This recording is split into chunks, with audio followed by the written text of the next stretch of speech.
dia a todos. Essa é uma apresentação do Clube do Artigo e o tema de hoje é angioplastia com introdução de um stent no conduto do Fontan e a progressão para a doença hepática associada ao Fontan. Eu sou Érica Teirão Gonçalves, R1 em Cardiologia Pediátrica da CardioPed Brasil e essa é uma apresentação como parte do programa de residência em Cardiologia Pediátrica da CardioPed Brasil, Centro do Coração da Criança. Esse é o artigo que eu vou apresentar para vocês, e do lado esquerdo a gente tem um link e os autores do artigo também. Inicialmente eu vou explicar para vocês o que é o procedimento do Fontan. O Fontan é um procedimento cirúrgico da etapa final da palhação dos corações univentriculares, que visa conectar a veia cava inferior à artéria pulmonar, através do conduto extracardíaco ou uma conexão através de um túnel lateral. As complicações relacionadas à fisiologia do Fontan são diversas, entre elas que o artigo cita são as arritmias, o tromboembolismo, uma insuficiência ventricular, doença renal, enteropatia perdedora de proteínas, a fibrose hepática ou doença hepática associada ao Fontan, que é a FALD. Esse vai ser o tema abordado nesse presente estudo. Em relação à fisiopatologia da FALD, ela pode levar à cirrose cardíaca. Inicialmente, a gente tem pressões venosas centrais persistentemente elevadas, que ele cita como pressões venosas centrais crônicas, perda da pulsatilidade venosa, um débito cardíaco periférico. Tudo isso vai levar ao desenvolvimento da FALD. Geralmente, ele é insidioso e difícil de diagnosticar, pois a maioria dos pacientes são assintomáticos e sem alterações no exame físico ou laboratoriais significativas. Uma complicação que pode agravar a FALD é a estenose do conduto do Fontan, e isso sim vai levar a uma instabilidade hemodinâmica mais grave e alteração clínica e laboratorial mais aguda. Tudo isso vai levar a uma congestão venosa passiva, vai causar um baixo fluxo hepático e, consequentemente, uma fibrose ou até uma cirrose hepática. Após 3 anos do Fontan, ocorre uma diminuição da área de secção transversa. No artigo, ele cita como AST. E ela geralmente ocorre, em média, no valor de 14% dessa área que ocorre a diminuição. E ela é considerada significativa se ela reduzir em 25% dessa área, o que pode acontecer em 22% dos pacientes com Fontan. A angioplastia com a introdução do stent no conduto do Fontan, ela visa aliviar essa estenose do conduto e melhorar várias comorbidades da circulação do Fontan, entre elas a classe NIRA, a capacidade de exercício físico, a gravidade da enteropatia perdedora de proteínas, a gravidade da ascite e da resistência vascular pulmonar.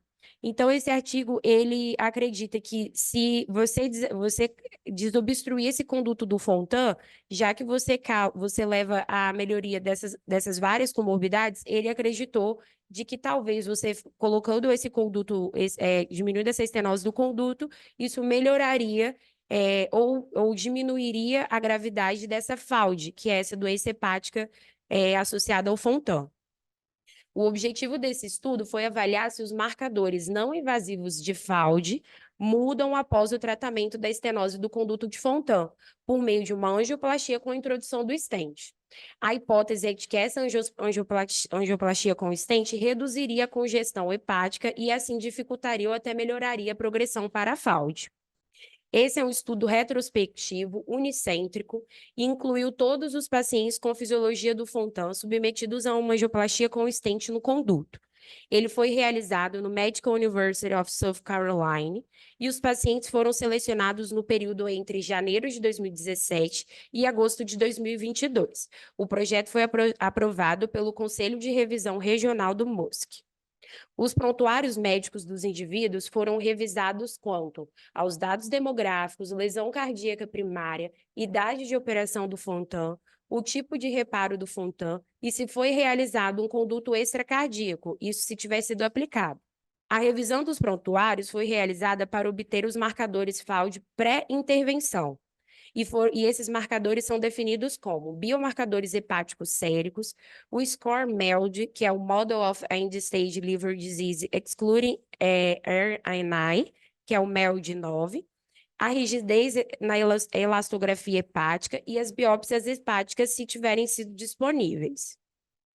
Também foi avaliado os ecocardiogramas pré-intervenção.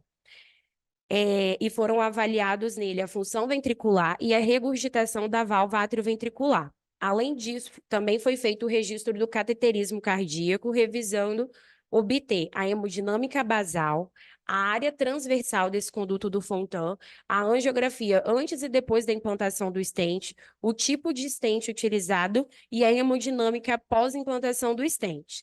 No mínimo 3 meses depois desse procedimento, os mesmos marcadores foram analisados novamente.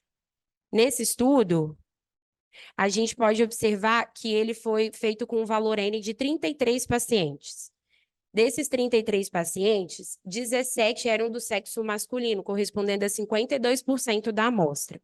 E a idade depois de ter feito o Fontan foi em média de 3,7 anos depois. Também foi observado que nesse estudo, quando você foi avaliar qual tipo de Fontan foi realizado, 70% deles foram através do conduto extracardíaco.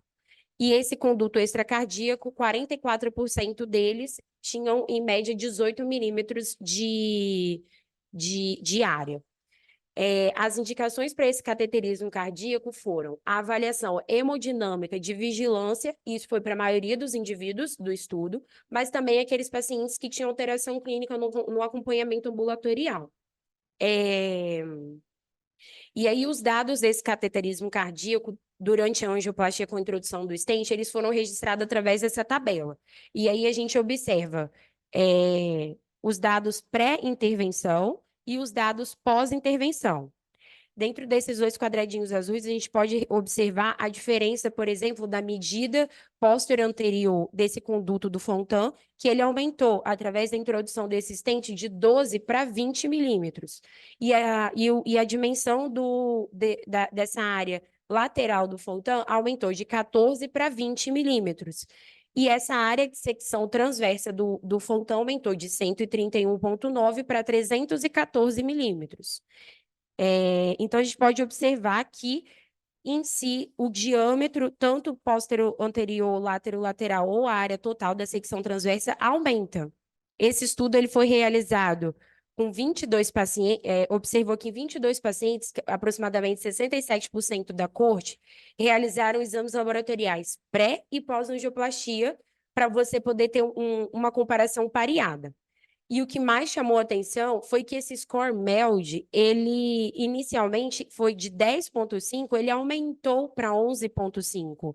Então, quando você interviu e colocou esse stent no conduto do Fontan, ele piorou esse score MELD.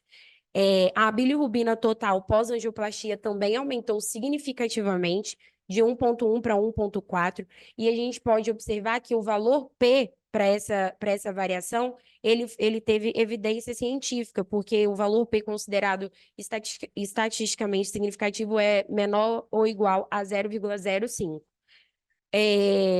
Depois também foram avaliados outros exames laboratoriais, como a creatinina, hemoglobina, hematócrito, plaqueta, albumina, creatina sérica, sódio, todos esses eles não alteraram significativamente. O mais importante foi esse score MELD.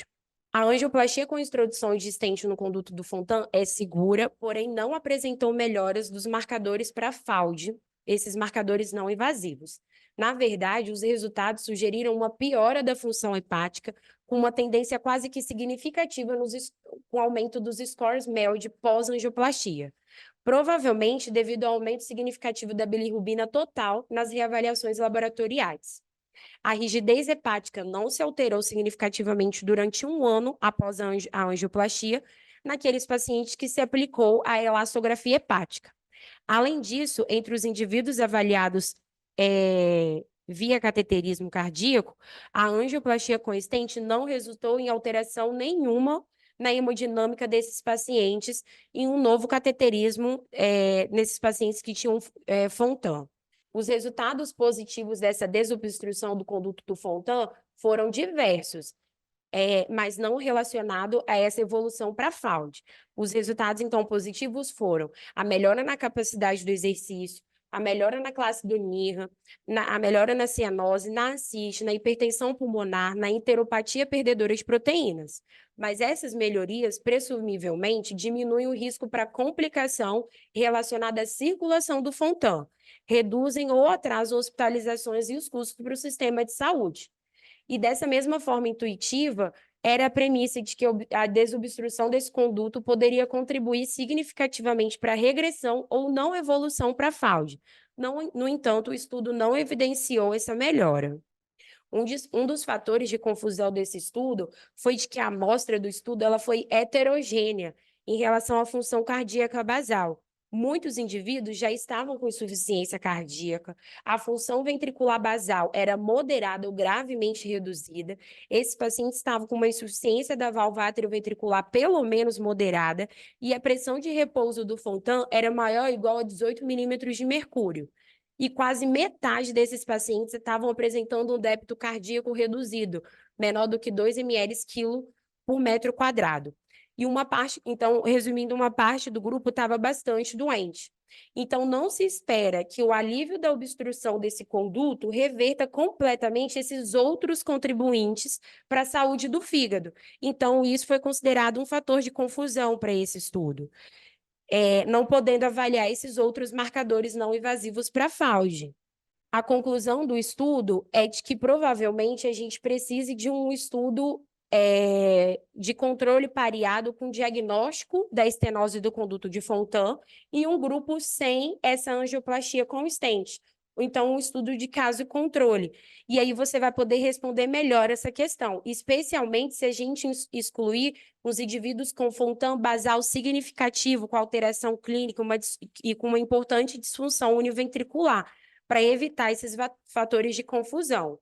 No entanto, isso representa um desafio ético, dados outros benefícios, por exemplo, a melhora da classe NIRA, da capacidade do exercício, da CIT e da hemodinâmica desse paciente.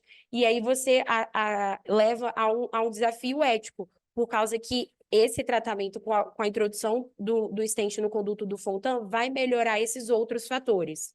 Essas foram as referências utilizadas para a apresentação. Muito obrigada a todos.